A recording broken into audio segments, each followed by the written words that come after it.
Welcome to Book World with Karen Rayborn. Don't forget to like, share and subscribe. Hello everyone, look at your life, look at your choices. Choosing to watch this video is the best choice that you've ever made. In case you're new here, kindly consider subscribing to this channel. And for the returning subscribers, thank you so much for always coming back and appreciating my content. I'm so happy that you're back after a very long break. We really needed that break so that we can figure out a few things. But this time around we have come full swing. So we are here to stay. And so kindly sit back, tell a neighbor, tell a friend, invite everyone so that you can just keep it here. For more videos are coming. I'm going to do a series of videos that I'm going to be posting in a few days. And so welcome. Take your time to learn more with Karen's Book World.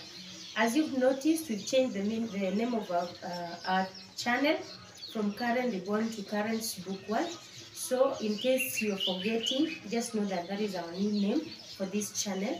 We figured out that we should make this channel a place where we can just create our own stories, create our own books. We'll be telling our stories, not just a specific individual Karen Reborn, but now it's a whole world for us to listen to these stories and to learn.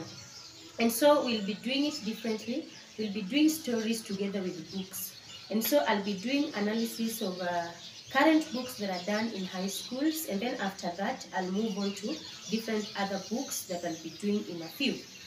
And so kindly keep it here. I'm repeating, just tell a friend to tell a friend. Invite more people so that we can keep subscribing. And for those people that have been here subscribing, keeping up, watching the videos and everything, I'm really, really grateful. I've noticed that even though we went for a break, the subscribers were still coming and subscribing. I'm really grateful for that. And for my friends that I decided to be away from for some time, I apologize for that, and I pray that you just stay with us here. Don't go anywhere, don't move. Let's keep it here. And so again, I'd just like to address a few things here. I received a couple of emails a few months ago, and so I'll be responding to those emails. Some people are requesting me on areas that I should post on. People are requesting me on books that I should send to them. I'll be responding to your emails soon. So kindly, let's keep it here, just as I'm repeating. So in Karen's book world, we do stories, we do books, and so the last book that we did was Fathers of Nations, and we didn't finish doing the analysis of the same book, and so that is why I will be coming back with series of this book, Fathers of Nations by Paul B. Vitta. This is a Kenyan. This is a great author. Is an African who is talking about African politics in a very detailed manner. He's talking about everything that is happening in the society. They're going to be able to relate them to what we learn in day to day, or what we see happening in our society currently. So that is what we'll be tackling in this book. And so kindly, again I repeat, subscribe, leave a like. Okay, so from the first chapter of this book, we have, the first chapter is now the arrival of 4 strangers at Simon Hotel, where they'll be lounging as they wait for the summit to begin. This is just a book that talks about the politics and how strangers are meeting up, and after their meeting, they are able to plan for a way of changing the African countries, changing how fathers of nations are behaving towards specific group of people, or behaving towards citizens, the people that they're supposed to protect. And again, you do ask yourself, why is this book called Fathers of Nations and not Mothers of Nations? Again, that will be portrayed from the characters that you're going to meet one by one in the story. You will see that most of the characters that are doing profound things in this book are just men. This is a male-dominated society, and then the women are now the only strong woman that we see in this book is Mackenzie. That is Fiona. That is the only one that we can see that at least is coming up and doing something productive with her life. And so that is what you're going to meet here. We have Fathers of Nations. We have different characters. We're going to meet the 4 strangers. These 4 strangers are Professor Kimani Karanja. We have Comrade Gobile Mulusi. We have Engineer Seif Tahir. And also we have Pastor Chineke Chiamaka. Those are the stories. It's just revolved around the 4 strangers that I've just mentioned. Then they have their guide. Their guide, the identity is hidden at the beginning. Then at the end, we get to see that the guide was Afolabi, Dr. Afolabi. And then we also have Tad Longway, who is now Thaddeus. Meeting different women. We are going to meet Ziliza, who was killed. We are going to meet Fiona Mackenzie, just as I've mentioned, who is Pamela, who is now divorced. That is someone who was married to Afolabi. They're getting divorced at the end because everything was not just going to be well with a white woman who is married to an African society where people still believe in those cultures that Africans believe in. So this lady is just forced to run away because someone else is brought in their life or in their marriage. And then we are also going to meet Pamela's father. That is just a character that I've been mentioned at some point over here. We are also going to meet now the presidents, the fathers of nations. We're going to talk about all the presidents later on. So these presidents are the people that are called fathers of nations in this story. They are the fathers.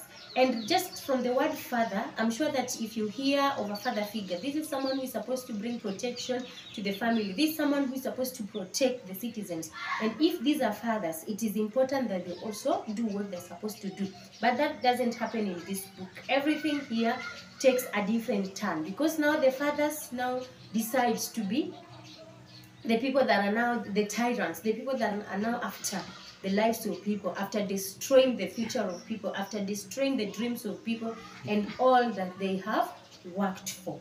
And so in chapter 1, now it's the arrival of guests at Simont Hotel.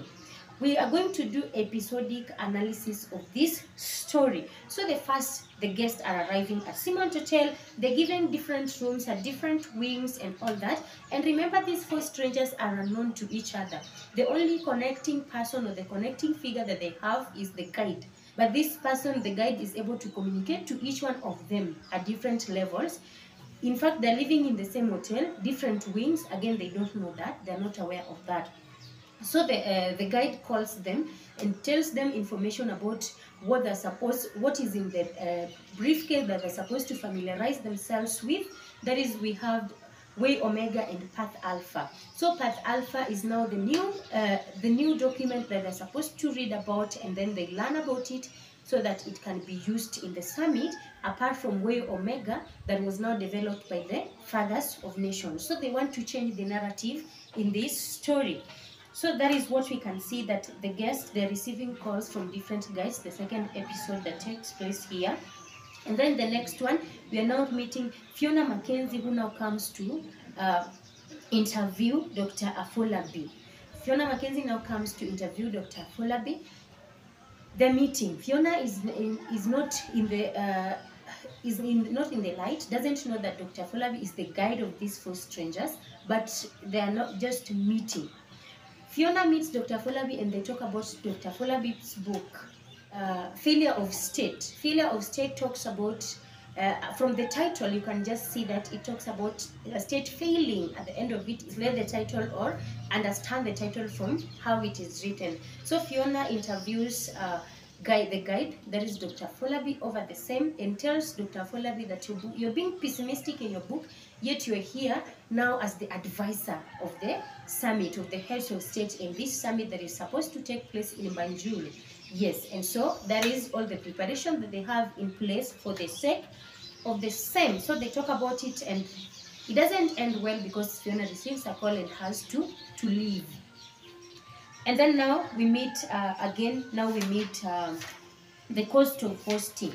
These people are coming to Banjul, and now in Banjul, this is now in Ghana. They're going to Ghana.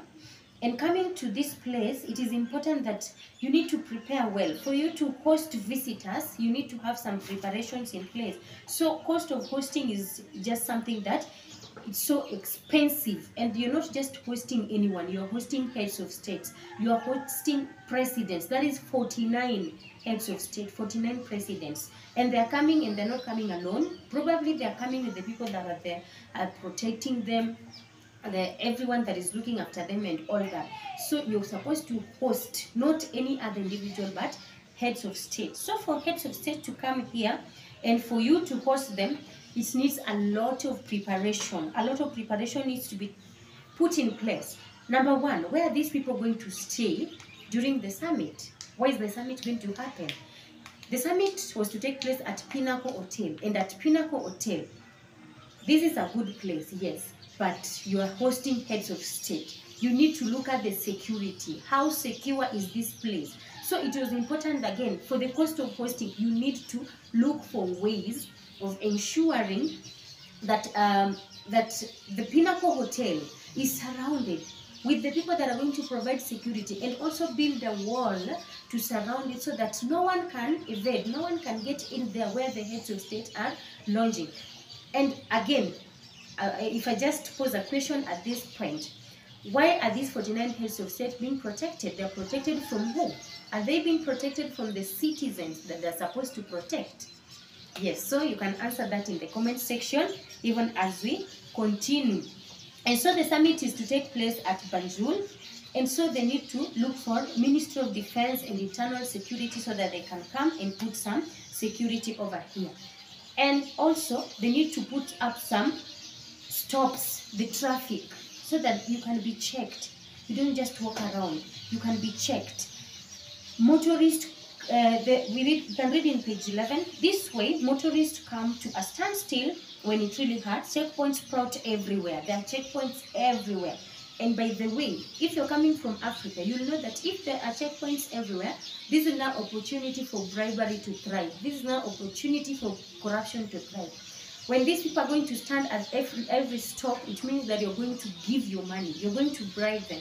You're going to pay something small for you to be able to be left to pass. So again, we can see that bribery was not thriving at this point. And then also, there's also, you can know, most African countries, you'll find that they're having, the slums are everywhere. And so you're supposed to host heads of state. What are you supposed to do with the slums? You need to demolish them. You need to ensure that when people come to your town, people come to your country, they find everything clean. Your country should look like heaven, and all that. So they had to clear the slums. They had to demolish roadside kiosks.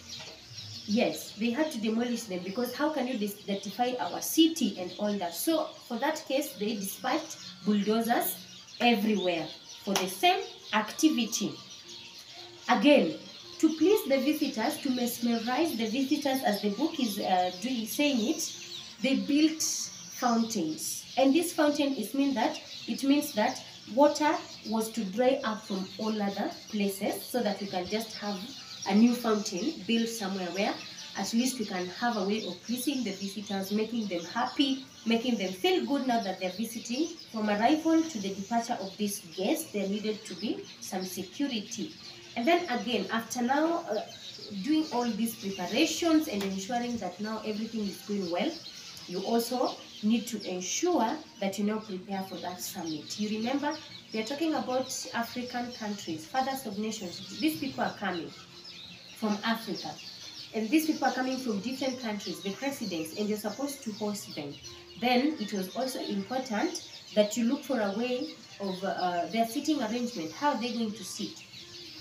How are they going to be given rooms? How is everything going to happen? So they needed to come up with a way. What happens when the guests are not just guests but presidents? Now the host simply plays it safe. Eritrea and Ethiopia might seem one country, the host reasons, but their presidents rarely see eye to eye, so they should not be seated next to each other. On the other hand, the host continues to reason. Kenya and Tanzania agrees more often each other and chat away in Swahili and so on. This approach eliminates many options and in that way simplifies choice. In fact, when the host is entertaining only 2 or 3 heads of state, it works wonders. However, if instead there are 49, it is practically worthless because it leaves millions of options from which the host must choose. Then what do hosts do at state banquets? Where guests definitely are many, they follow the United Nations like the UN. They ignore all rumors about who is speaking or not speaking to whom and simply sit everybody in alphabetical order, come what may. You don't look biased, that you want a specific president from a certain country to sit in front. So they needed to come up with a way. And so in this case, when they consider alphabetical order, then we'll have Algeria and Angola getting the best seats. And then what happens to Zambia and Zimbabwe? That is Z, letter Z. They always get worse seats, way over there at the back. Yes, so this is also another big problem. And then what happens again when Zambia and Zimbabwe can complain all they want? Will they be given room to complain and sit behind? Again, you get to ask yourself, who is going to be denied all the privileges?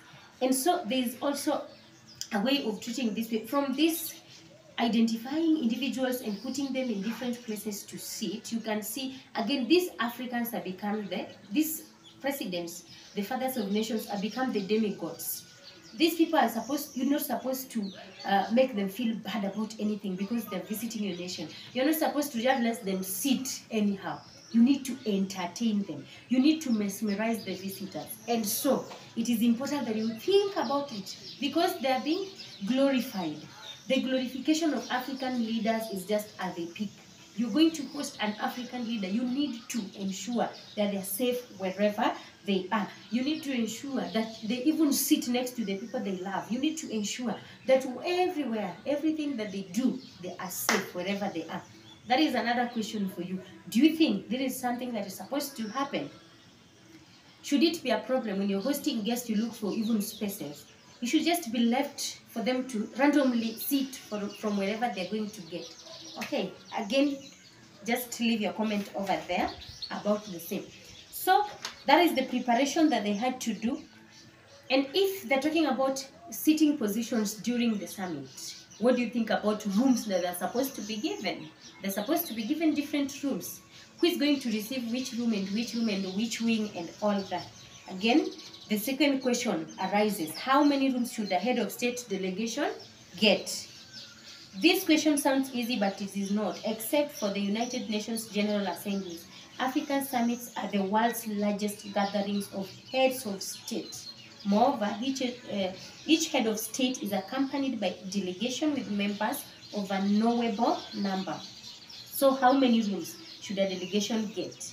This is not easy. Gambians can never be clever, and in this case, they were. They assumed that all delegations, big or small, having arrived in Banjul safely, had to be equal. So they are trying to equalize them. And then, if only for that reason, very clever, this assumption enabled them to divide the number of rooms available equally among all delegations. The result was 4 rooms per delegation, and that was the case. Case closed, that was it. So after the arrival of guests, now we're arranging these guests, ensuring that they get the rooms that they're supposed to be given. After that, you ensure that the seating arrangement at the summit is just okay. You ensure that the cost of hosting, you ensure that you put everything that you want and everything that you have, you put it together so that you can make these people comfortable during their stay at the summit. So that is the end of chapter 1. That is the end of chapter 1. We've seen how these heads of state are just great people. I'm sure from this chapter you can now understand the title, Fathers of Nations. These are not just people.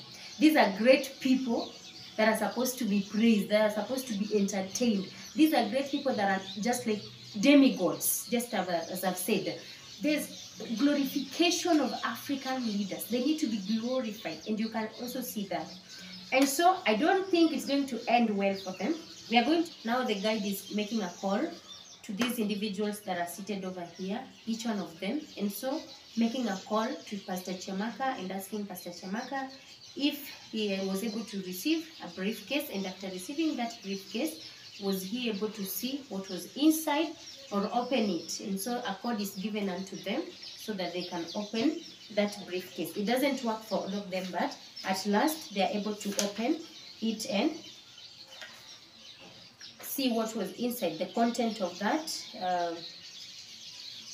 briefcase. The development strategy that Nobel laureates have crafted to end Africans' misery and that African heads of state are now expecting to adopt at their summit. And so there's that they're expected, there's now hope. They're supposed to develop this new craft development strategy to help them in developing Africa. And then also, apart from that, we also had Path Alpha. The copy of Path Alpha was another development strategy that AGDA believes is a superior alternative to Way Omega, and that it hopes to to replace Way Omega. So they are coming up. That is why we are having the 4 strangers who are coming to come up with this. They're being given those documents to go through them so that they can familiarize themselves with what is going to happen. And so that is what we can see over here is Path Alpha and Way Omega that they're supposed to adopt at the end of it. But they're believing that Path Alpha is now going to bring the change. And after the second call now from Pastor Chiamaka, this scholar now calls Comrade Melusi, who answers Professor Kimani, and then Engineer Tahir. All of them are called and given the same instructions that were given to Pastor Chiamaka Chineke. So that is the end of chapter 2. It's just about how this person, the caller, is expressing his power on these people, helping them to telling them to familiarize with the document. So that is chapter 2. And then now we'll move to the next chapter, that is chapter 3. So stay here so that you can listen to all the stories in these chapters to the end. Please subscribe to this channel. If you're a returning subscriber, kindly, thank you so much. But please share my video, leave a comment down below, and like my video. Yes, we are on a road to 2,000 subscribers. We're going to get there before December. We are believing that. So kindly keep it here, keep it real here, and share my videos with people so that you can get to learn. If you're having students at home, you can as well share with the students at home so that they can read. These are educative. If you're from Kenya, this is a book that they're doing in high school right now. They can familiarize themselves with the stories by reading them and going through them. Yes, and also remember to check the previous videos that I've done. Go back there and watch them so that we can all grow. Have a fantastic time and see you in the next video. Bye.